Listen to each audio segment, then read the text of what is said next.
Welcome back everybody, hope you're doing well. Today's video is going to be an update on the Oase ScaperLine 90. It's now more or less 1 month old, starting to look pretty good. We're also going to upgrade the lights, but first let's kind of go back in time, do a little recap of how this aquarium was set up and what happened in the past 30 days.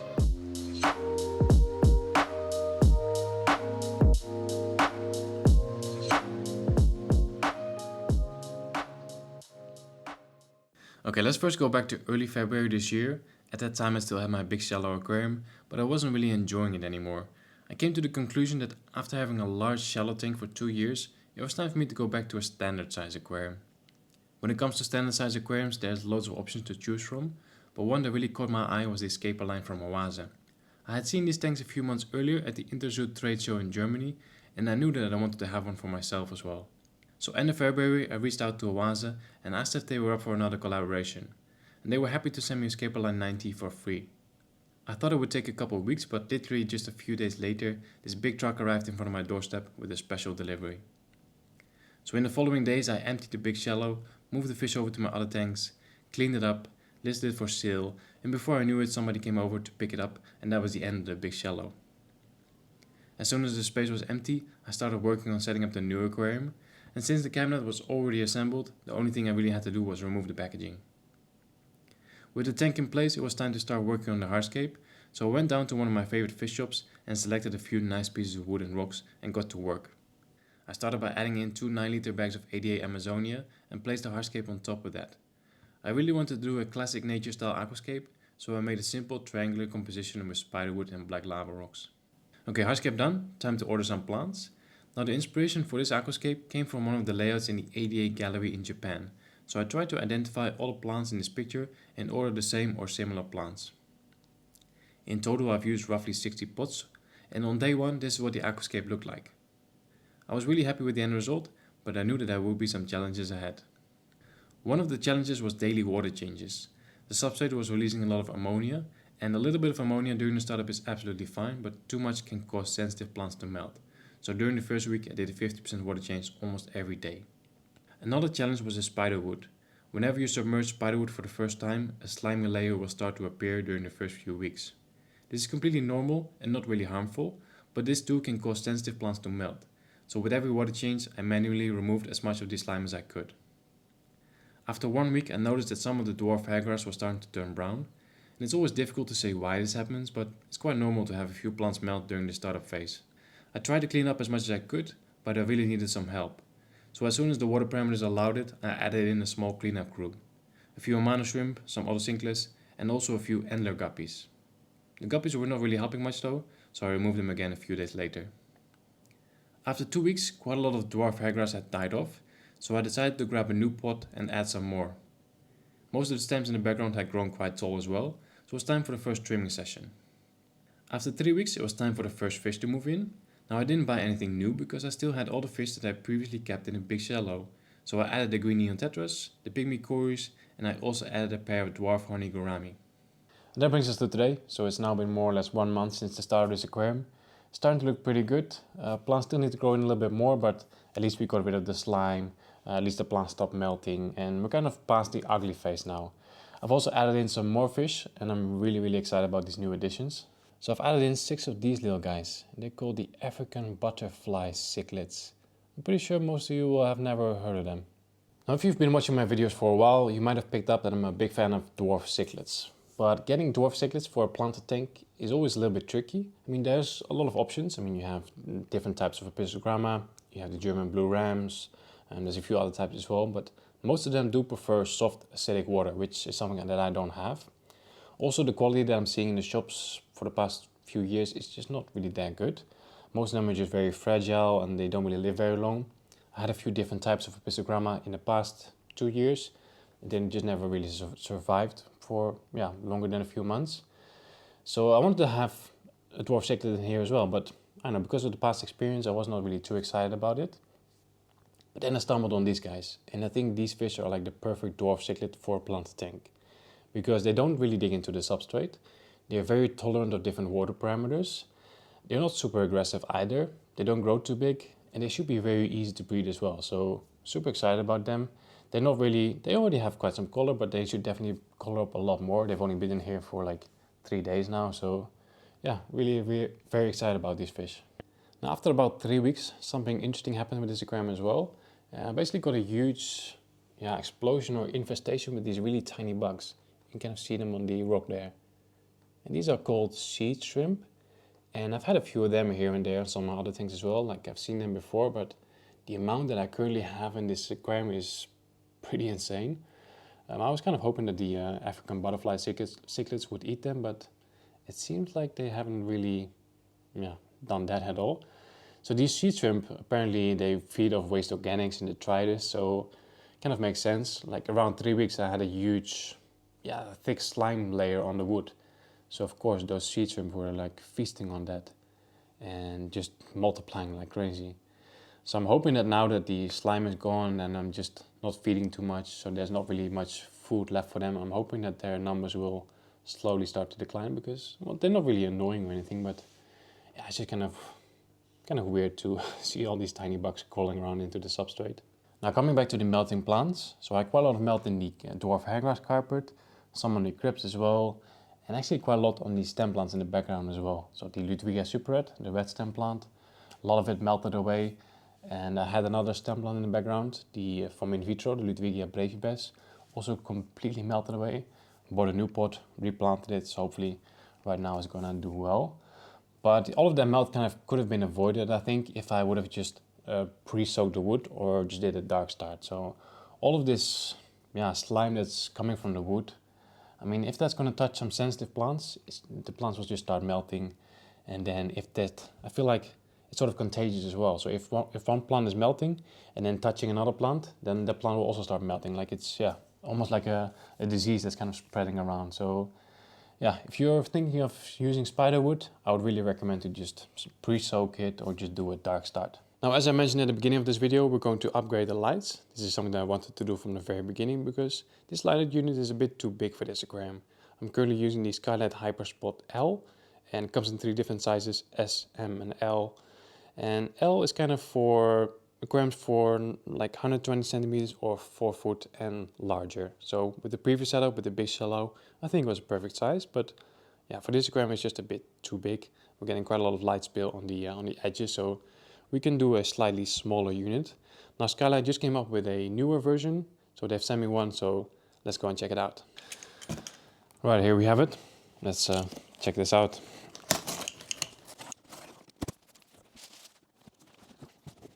Okay, quick look at the box. So we have the Skylight Hyperspot, RGB focused, and then on the side here we have shimmer, we have characteristic design, color temperature control, dimmable, and mounting freedom. I remember with the first version of the Hyperspot, you would get a hanging kit included, and then you could also buy like an acrylic stand, but you have to buy it separately. I think it's the same with this one, so yeah, let's open this up.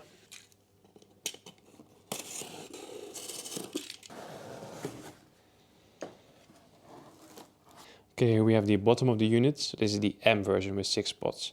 I used to have the L with 8 spots, and you also have S with 4 spots.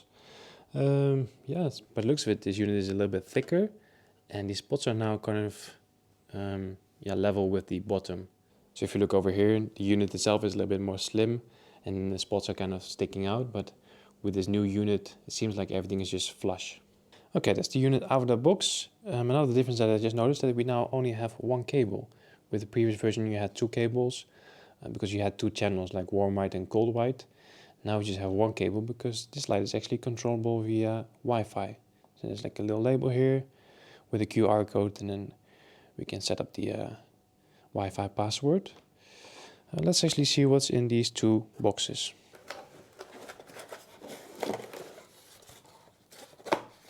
Okay, we have a hanging kit. I'm kind of hoping that I don't need this one and that I can just use my existing hanging kit. Let's hope this one is now just a spare hanging. I think it looks exactly the same, so it should be okay. Then we have a installation and safety manual. And over here we have the connection manual for Wi-Fi controlled lights. Let's check this out in a minute, see if there's anything in this box first. Of course we have the power brick and the electricity cord. So yeah, I think that's it for the unboxing. Okay, so we have a protective layer covering the entire light. So let's remove that first and then see if we can hang it.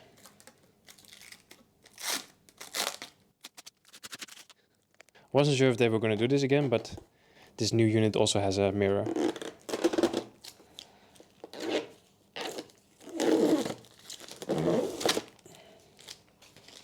That's so cool. Okay, let's remove this one. I just checked, and the space between the two cables is exactly the same, so we should be able to hang it without any issues. It's always a little bit tricky to remove it.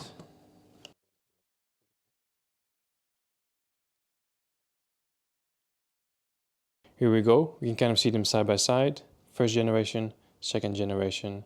And this new one should be like 20% more powerful, and then it's also controllable via Wi-Fi. Whereas with this one you still had this controller box, which actually worked very good as well. But yeah, if you can do things via Wi-Fi and via your phone, it's always easier.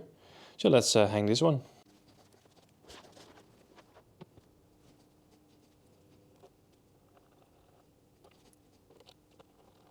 And there we have it, the new Skylight Hyperspot FM.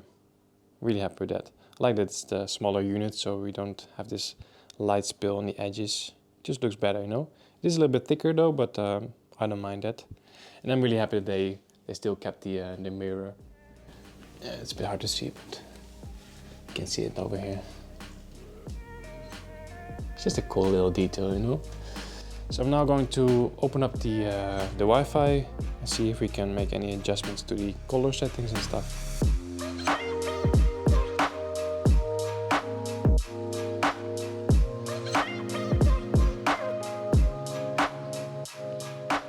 Okay, so now the next day is to kind of spend a little bit of time to try to figure out the app. It's actually pretty straightforward and you can do some really cool stuff with it.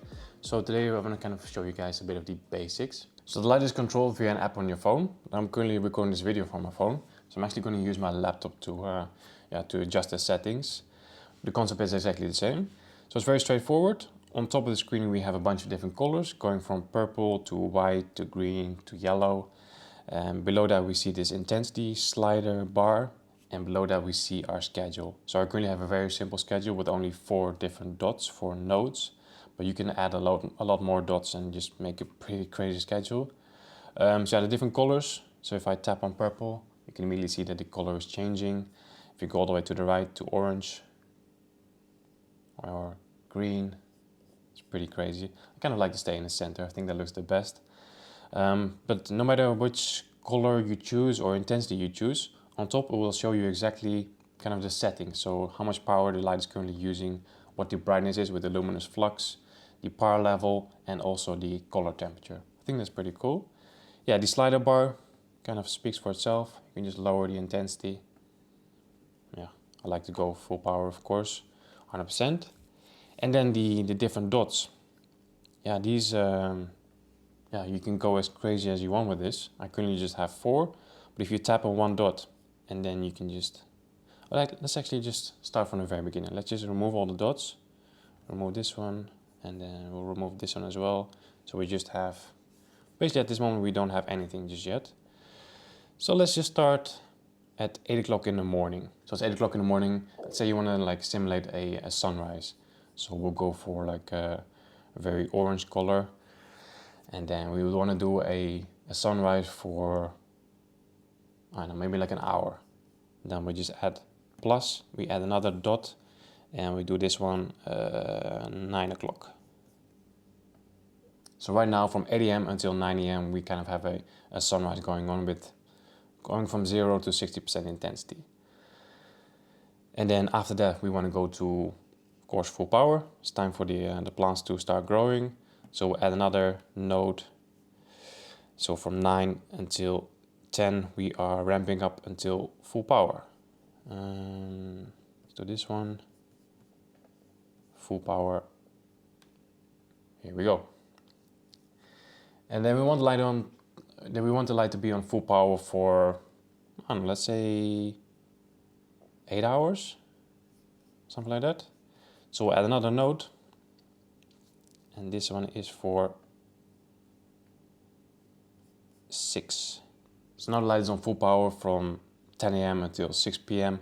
And then of course we want to do like a sunset as well. So we'll add another node. And this one is for 7 PM. And this one is going to be like really orange again. And then we'll just change the last node until 8 p.m. There we go. So now we've created a very simple schedule with the sunrise and the sunset and then full power for 8 hours. But of course, like with all these different nodes, you can just change to whatever color you like. So you can have the color of the light changing for every single hour of the day basically. So that's pretty cool. It's kind of just the basic setup of this light unit. Pretty crazy stuff that you can do with it. Now while I was showing you guys the different light settings, I noticed that these two guys are constantly kind of swimming together. So it could be that we already have a pair. I think that the one on the left, the one that has the black dot in the dorsal fin, should be a female, but I'm not exactly sure. But these two really seem to like each other. They're also a little bit more colorful than the ones that we have over here, for example. These are not as colorful, so yeah, we might just have ourselves a pair already. It would be really cool. So I think we're almost at the end of the video. As you can see, the first month of this aquarium was pretty intense. Quite a lot of maintenance required, quite a lot of cleaning required, and really like hands-on. But now that we've kind of passed this ugly phase, it should be pretty simple. I'm just going to be doing water changes once a week, maybe once in 2 weeks. I think once a week. And then trimming sessions maybe once a month, something like that. And besides that, of course, just dosing some liquid fertilizer. I'm currently using the 2-hour Aquarist APT Complete. So this is an all-in-one liquid fertilizer. And I'm just dosing like 1 or 2 pumps every single day or whenever I remember. I'm not very consistent when it comes to dosing, but yeah, besides that, I think right now we can just really start to enjoy this aquarium. Just waiting for the plants to grow in even more, waiting for that full Dwarf Hairgrass carpet, waiting for the stem plants to become really bushy as well. Yeah, I think the future is looking bright for this aquarium. So I think that's the end of the video, guys. Really hope you enjoyed this one. Don't forget to smash that like button. See you guys next time.